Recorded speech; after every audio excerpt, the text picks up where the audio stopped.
Assalamualaikum warahmatullahi wabarakatuh. Perkenalkan, nama saya Maya Gita Mawar, NIM 20211433374, kelas 1J, Prodi PGSD Fakultas Keguruan dan Ilmu Pendidikan. Di sini saya akan menjelaskan tentang materi yang berjudul Teori-teori pendidikan klasik. 1. Pendidikan dalam perspektif empiris. Tokoh aliran empirisme adalah John Locke, filosof Inggris yang hidup pada tahun 1632 sampai 1704. Teorinya dikenal dengan tabula rasa atau meja lilin. Dengan istilah lain berarti batu tulis kosong atau lembaran kosong, blank slate atau blank tablet, yang menyebutkan bahwa anak yang lahir ke dunia seperti tempat putih yang bersih. Aliran empirisme, aliran optimisme. Aliran empirisme mengutamakan perkembangan manusia dari segi empirik yang secara eksternal dapat diamani dan mengabaikan pembawaan sebagai isi internal manusia. Dengan kata lain, pengalaman adalah sumber pengetahuan, sedangkan pembawaan yang berupa bakat tidak diakui. 2. Pendidikan dalam perspektif nativisme. Nativisme berasal dari kata nativus yang berarti kelahiran. Teori ini muncul dari filsafat nativisme, idealisme, dan menghasilkan suatu pandangan bahwa perkembangan anak ditentukan oleh hereditas, pembawaan sejak lahir, dan faktor alam yang kodratil. Pelopor aliran nativisme adalah Arthur Schopenhauer, seorang filosof Jerman yang hidup tahun 1788 sampai 1880. Aliran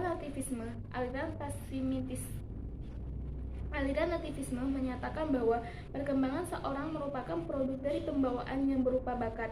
Bakat yang merupakan pembawaan seorang akan menentukan nasibnya.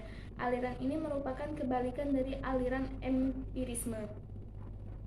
Faktor perkembangan manusia dalam teori nativisme. 1. Yaitu faktor genetik. Adalah faktor gen dari kedua orang tuanya yang mendorong adanya suatu bakat yang muncul dari diri manusia. 2. Faktor kemampuan anak adalah faktor yang menjadikan seorang anak mengetahui potensi yang terdapat dalam dirinya. 3. Faktor pertumbuhan anak adalah faktor yang mendorong anak mengetahui bakat dan minatnya di setiap pertumbuhan dan perkembangan secara alami, sehingga jika pertumbuhan anak itu normal maka dia akan bersikap energik, aktif, dan responsif terhadap kemampuan yang dia miliki. Tujuan teori nativisme. 1. Mampu memunculkan bakat yang dimiliki. 2. Mendorong manusia mewujudkan dirinya yang berkompetensi. 3. Mendorong manusia dalam menentukan pilihan. 4. Mendorong manusia untuk mengembangkan potensi dari dalam diri seseorang. 5. Mendorong manusia mengenali bakat minat yang dimilikinya. 3. Pendidikan dalam perspektif konvergensi. Aliran konvergens merupakan gabungan antara aliran empirisme dan aliran nativisme.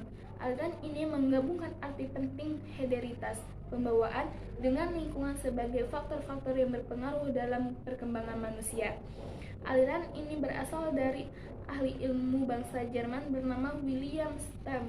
Ia berpendapat bahwa pembawaan dan lingkungan kedua-duanya menentukan perkembangan manusia. Aliran ini memadukan antara pembawaan sejak lahir dengan pengaruh lingkungan yang diistilahkan dengan faktor dasar dan faktor ajar. Berdasarkan uraian mengenai aliran-aliran doktrin filosof yang berhubungan dengan proses pengembangan di atas, penyusunan pandangan bahwa faktor yang mempengaruhi tinggi rendahnya mutu hasil perkembangan siswa pada dasarnya terdiri atas dua macam. Yang pertama yaitu faktor internal, yaitu faktor yang ada dalam diri siswa itu sendiri yang meliputi pembawaan dan potensi psikologis tertentu yang turut mengembangkan dirinya sendiri. 2. Faktor internal, yaitu hal-hal yang datang atau ada di luar diri siswa yang meliputi lingkungan, khususnya pendidikan dan pengalaman berinteraksi siswa tersebut dengan lingkungannya. Mungkin sekian penjelasan dari saya akhiri. Wassalamualaikum warahmatullahi wabarakatuh.